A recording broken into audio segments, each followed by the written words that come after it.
الحمد لله رب العالمين وصلى الله وسلم وبارك على نبينا محمد وعلى آله وصحبه أجمعين أما بعد. Donc on continue la lecture du livre Qasasul Anbiya de Cheikh Abdurrahman ibn Nasir al-Sa'di rahimahullah ta'ala. Lors du dernier cours, on avait terminé l'histoire de Ibrahim alayhi salam. Aujourd'hui, on entame l'histoire de Lut alayhi salam.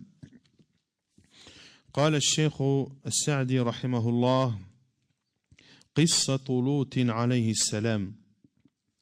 قصة لوط عليه السلام تبع لقصة إبراهيم لأنه تلميذه وقد تعلم من إبراهيم وكان له بمنزلة الابن، فنبأه الله بحياة الخليل وأرسله إلى قرى سدوم من غور فلسطين، وكانوا مع شركهم بالله يلوطون بالذكور، ولم يسبقهم أحد إلى هذه الفاحشة الشنعاء، فدعاهم إلى عبادة الله وحده وحذرهم من هذه الفاحشة، فلم يزدادوا إلا عتوا وتماديا فيما هم فيه.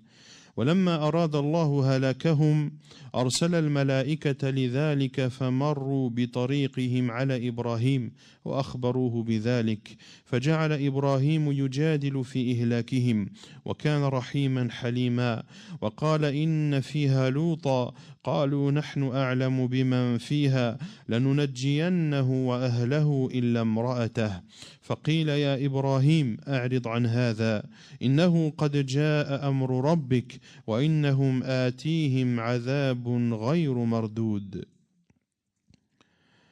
L'histoire de Lut alayhi salam. L'histoire de Lut est liée à l'histoire de Ibrahim, car Lut alayhi salam est l'élève de Ibrahim. Il a étudié auprès de lui et était pour lui comme un enfant.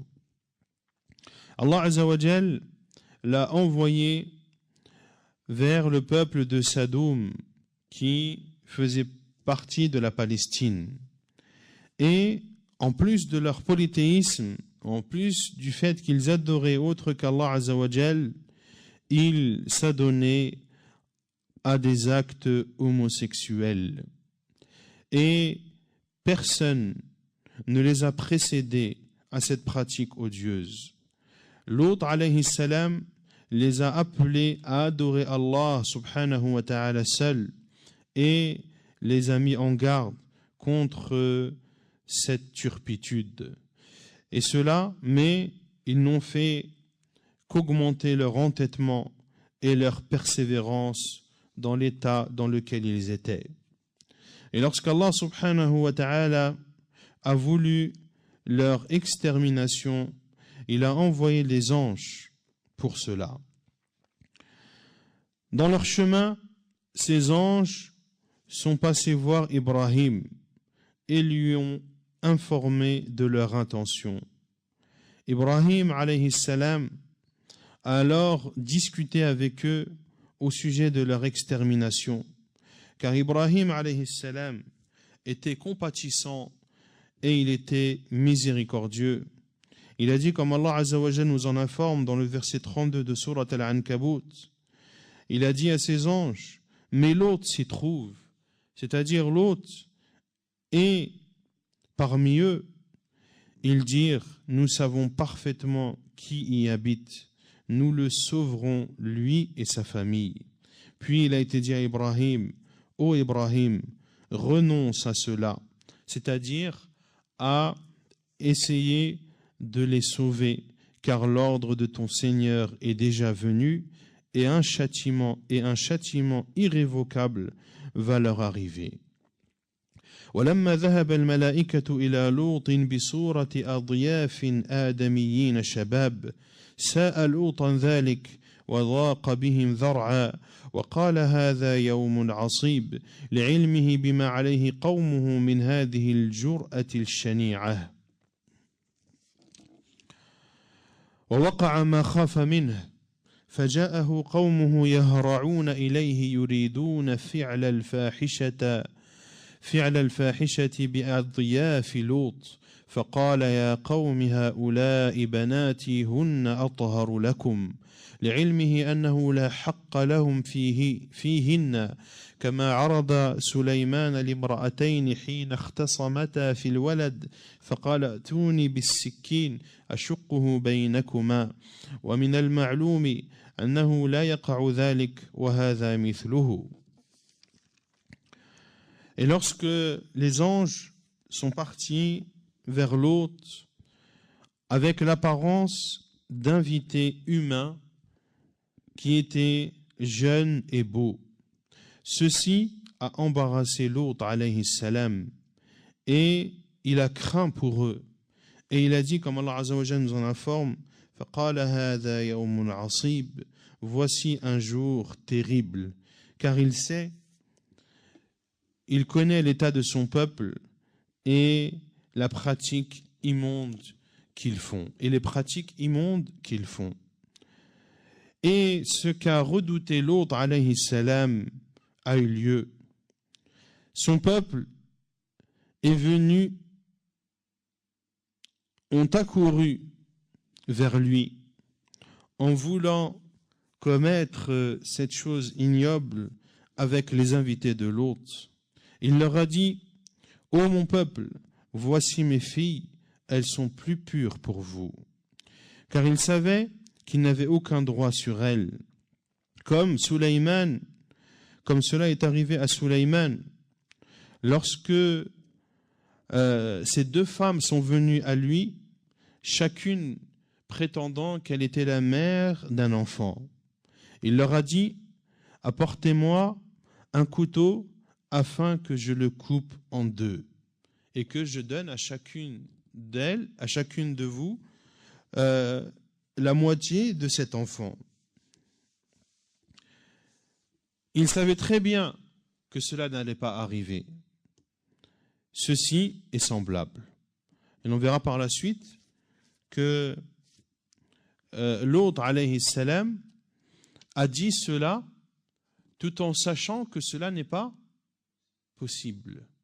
Mais il a dit cela, comme le cheikh va le dire par la suite, pour repousser autant que possible le crime de son peuple.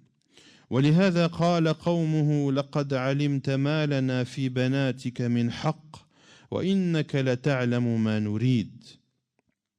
وأيضا يريد بعض العذر من أضيافه. وعلى هذا التأويل لا حاجة إلى العدول إلى قول بعض المفسرين هؤلاء بناتي، يعني زوجاتهم، يعني لأن النبي أب لأمته، فإن هذا يمنعه أمران، أحدهما قوله هؤلاء بناتي يشير إليهن إشارة الحاضر، ثانيا هذا الإطلاق على زوجاتهم لا نظير له، وأيضا النبي إنما هو بمنزلة الأب للمؤمنين به لا للكفار، والمحذور الذي توهموه يزول بما ذكرنا، وأنه يعلم أنه لا حق لهم فيهن وإنما يريد مدافعتهم بكل طريق. Et c'est pour cela que son peuple ont répondu à Nuh, tu sais très bien que nous n'avons pas de droit sur tes filles, et en vérité, tu sais bien ce que nous voulons. Et Nuh alayhi salam, Lot alayhi salam a dit également cela afin de se justifier auprès de ses invités. Et cette explication,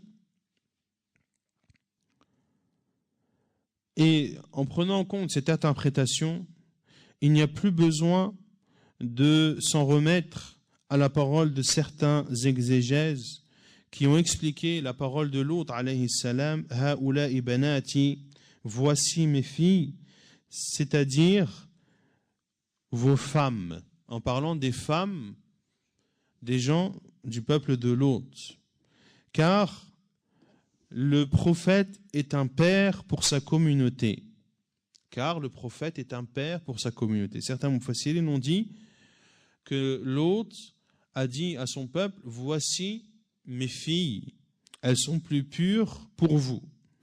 Il voulait dire par là vos femmes, car un prophète est comme un père pour sa communauté. Et Cheikh Sa'di rahimahullah dit que cette interprétation n'est pas possible pour deux raisons.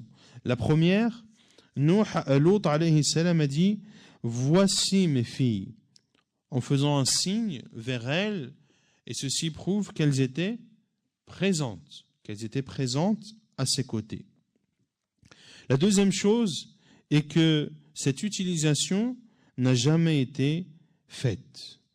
Et un troisième argument que Cheikh Sa'di rahimahullah utilise pour montrer que cette interprétation ne tient pas la route est que le prophète est comme un père pour ceux qui ont cru en lui, non pour les mécréants.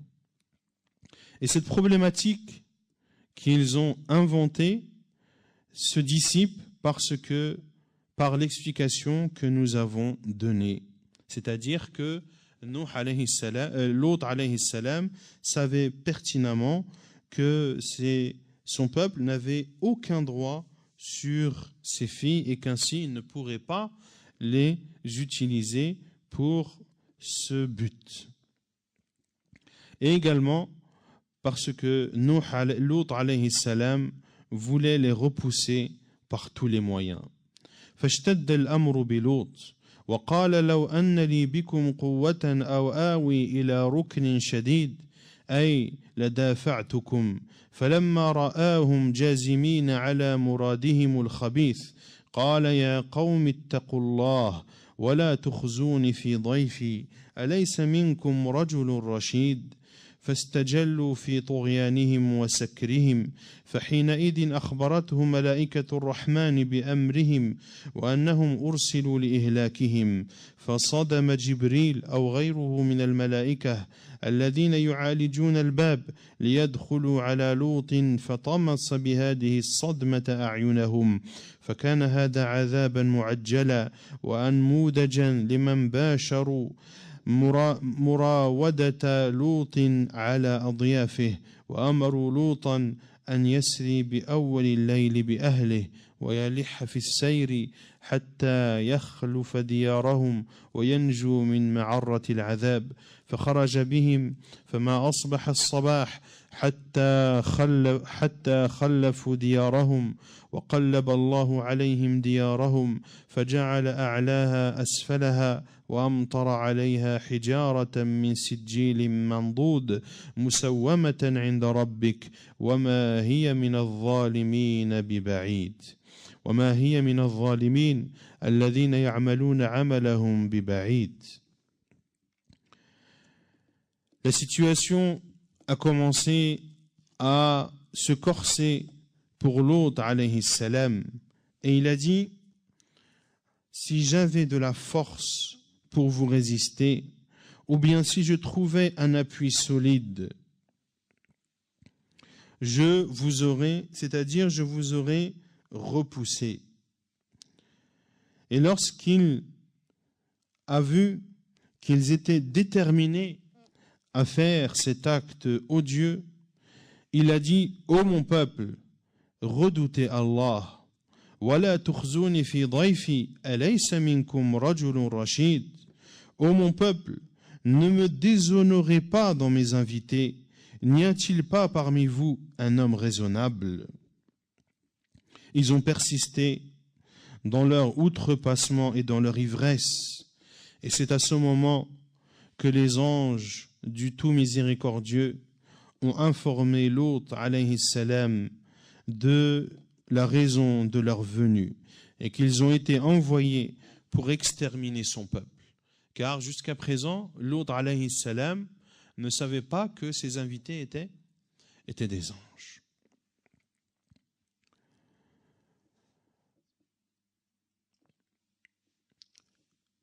Fasadama et Jibril alayhi salam ou un autre parmi les anges les a alors heurtés.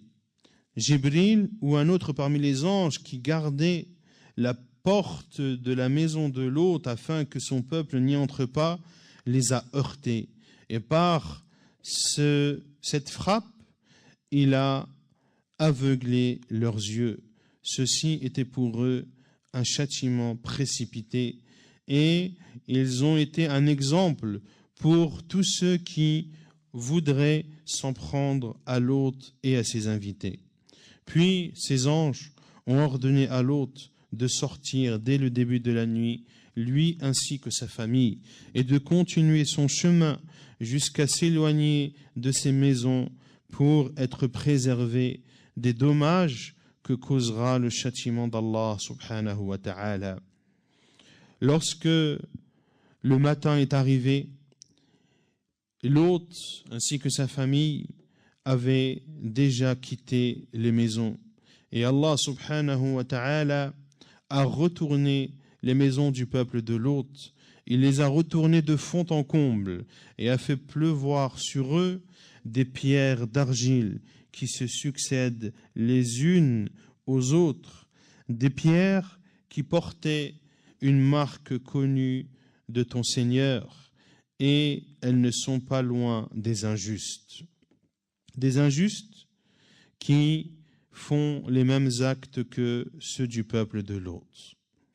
ثم قال الشيخ السعدي رحمه الله: وفي هذه القصة أكبر دليل على أن فاحشة اللواط من أشنع القبائح، وأنها توجب العقاب الشديد، وأن من ابتلي بهذه الفاحشة فمع ذهاب دينه قد انقلب عليه الحسن بالقبيح فاستحسن ما كان قبيحا ونفر من الطيب، وذلك دليل على انحراف الأخلاق.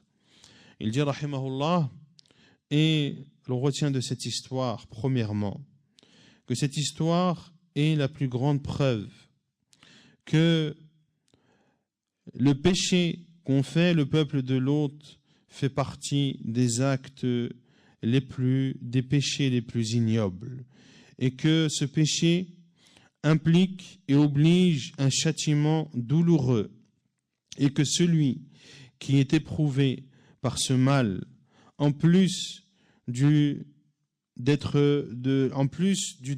de sa religion, eh bien, tout est retourné pour lui, tout est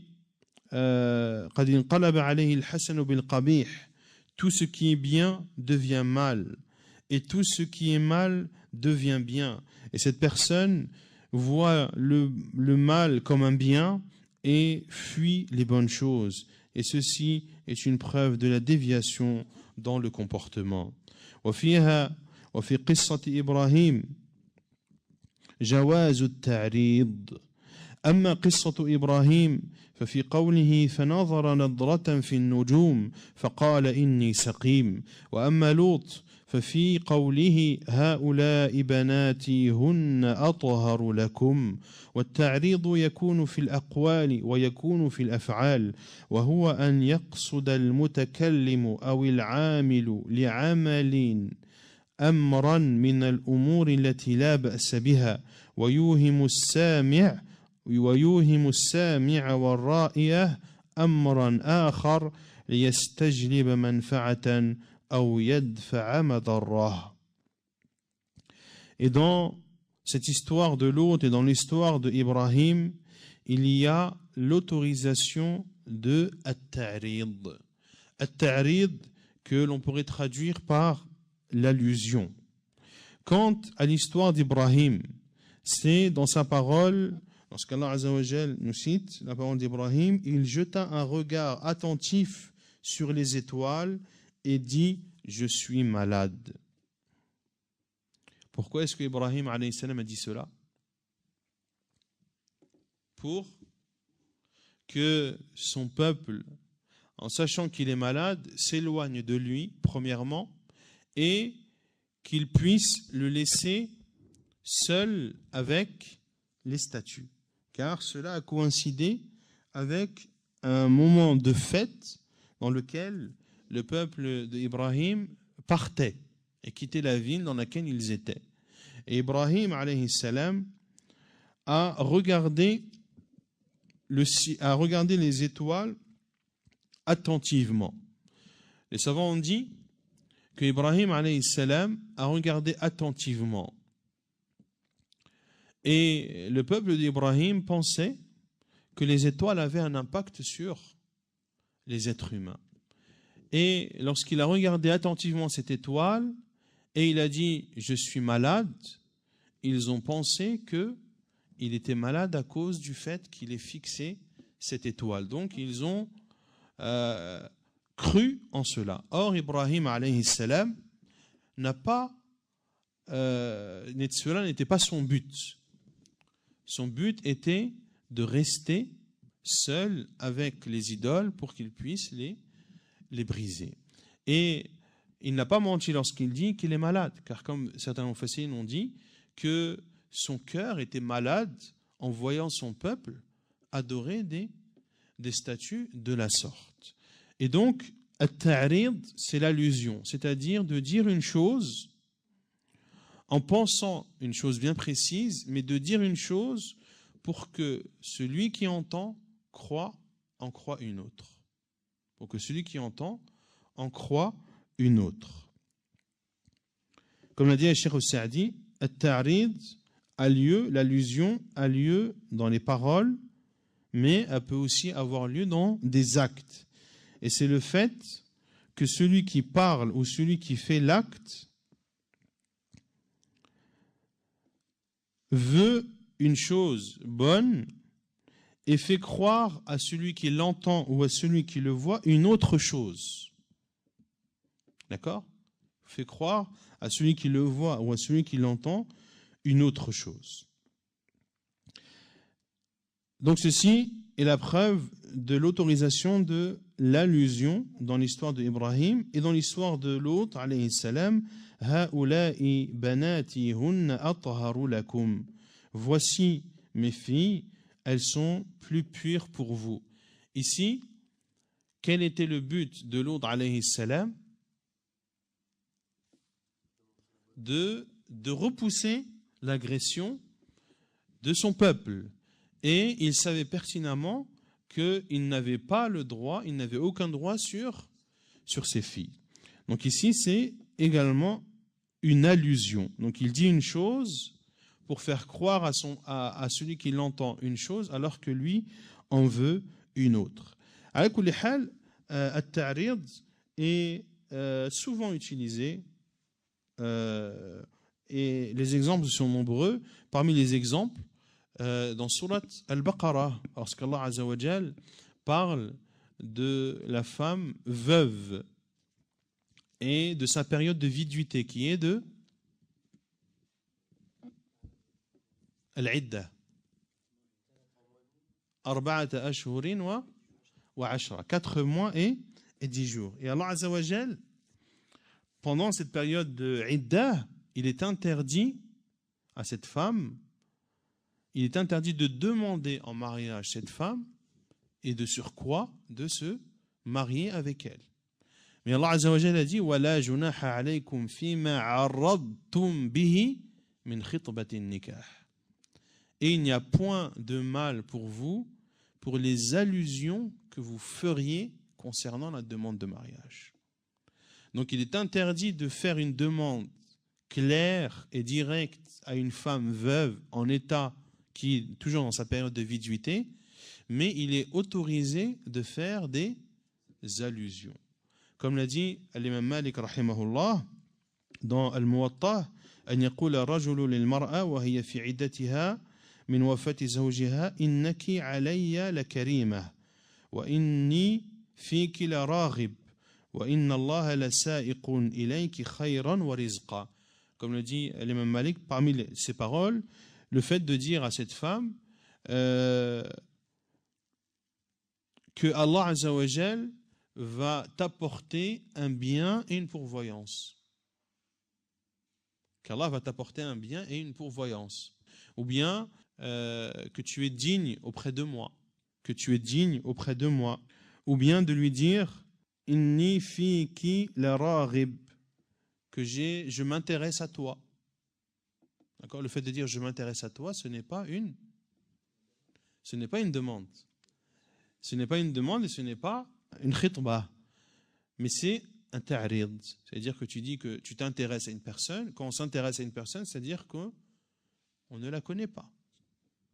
On ne la connaît pas, on veut en savoir plus sur elle. Et tout ceci dans le but, donc on dit des paroles, mais le but est autre. ومنها أن من علامات الرجل الرشيد أنه هو المسدد في أقواله وأفعاله ومن ذلك أنه ينصر للمظلومين ويفرج الكرب عن المكروبين ويأمر بالخير وينهى عن الشر هذا هو الرشيد حقيقة فلهذا قال لوط أليس منكم رجل رشيد أي فيأمر بمعروف وينهى عن منكر ويدفع أهل الشر والبغي. Parmi les leçons que l'on retient de cette histoire de Lot alayhi salam, que parmi les signes qui permettent de reconnaître un homme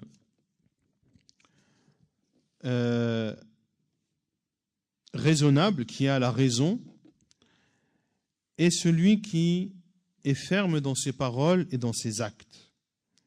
Parmi cela, le fait d'aider celui qui est offensé, ou de lever ou de d'épargner une personne d'une peine ou d'un mal, d'ordonner le bien et d'interdire le mal. Voilà ce qu'est la raison véridique et la droiture véridique. Pour cela que Lot alayhi salam a dit à son peuple, lorsqu'ils ont persisté dans le fait de vouloir s'en prendre à ses invités, il a dit, n'y a-t-il pas parmi vous un homme raisonnable, c'est-à-dire qui ordonne le bien et interdit le mal et repousse les gens du mal et de la turpitude.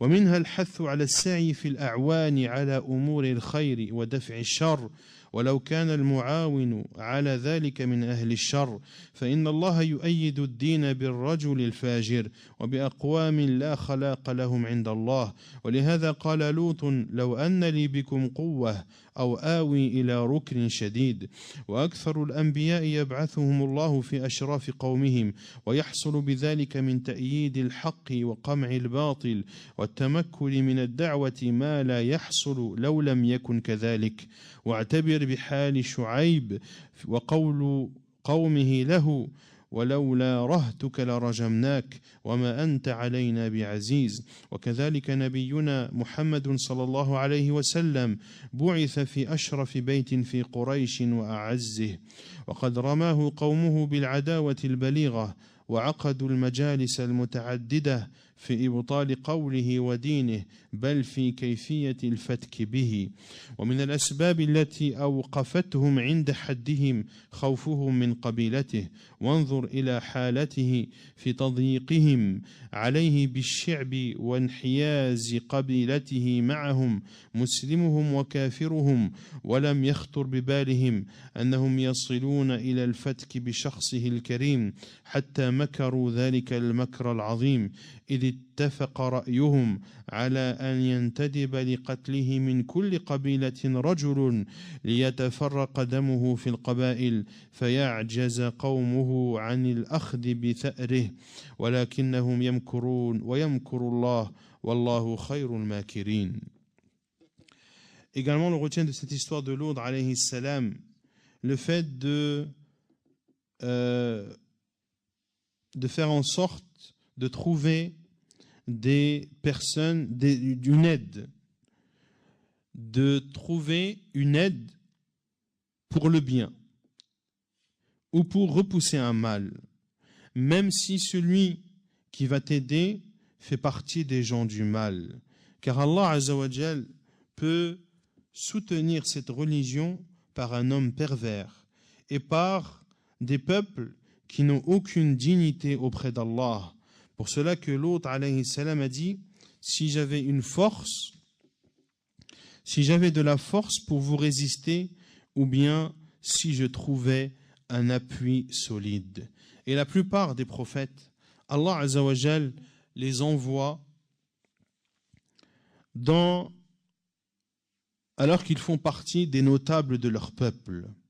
Allah envoie les prophètes qui font partie des notables de leur peuple, car il y a dans cela une assistance à la vérité et une abolition du mal. Et le prophète peut ainsi appeler à Allah Azza wa Jal, chose qu'il n'aurait pas pu faire s'il n'avait pas ce statut. Et Cheikh al-Sa'di dit, et médite sur l'état de Shu'aib alayhi salam. Lorsque son peuple lui a dit, si ce n'était ton clan, nous t'aurions certainement lapidé. Et rien ne nous empêche de t'atteindre. Donc, le fait que Shu'aib alayhi salam, son clan et son peuple avaient une renommée, cela l'a préservé que son peuple ne le lapide une fois pour toutes. Et ainsi était notre prophète Muhammad sallallahu alayhi wa sallam. Il a été envoyé faisant partie des nobles et des notables parmi les Quraysh. Et son peuple ont usé de nombreuses hostilités à son égard, sallallahu alayhi wa sallam. Ils ont fait de nombreuses réunions afin d'abolir sa parole, d'abolir sa religion et même bien plus encore de se débarrasser de lui, sallallahu alayhi wa sallam. Et parmi les causes qui ont fait en sorte de les arrêter et le fait qu'ils n'aient pas dépassé les limites et la peur qu'ils avaient de la tribu du prophète sallallahu alayhi wa sallam qui était Quraysh. Même lorsqu'ils ont mis en quarantaine le prophète sallallahu alayhi wa sallam et sa tribu Quraysh dans le Shi'b, où ils ont mis en quarantaine le prophète sallallahu alayhi wa sallam et sa tribu, musulmans et mécréants parmi eux, et ils n'ont pensé à tuer le prophète sallallahu alayhi wa sallam qu'en utilisant qu'après s'être remis d'accord sur un gigantesque stratagème. Ils ne pouvaient pas tuer le prophète sallallahu alayhi wa sallam de façon aussi simple que cela. Ils se sont mis d'accord pour tuer le prophète sallallahu alayhi wa sallam en usant d'un immense stratagème qui est qu'ils se sont mis d'accord qu'un homme de chaque tribu participe à l'assassinat du prophète sallallahu alayhi wa sallam.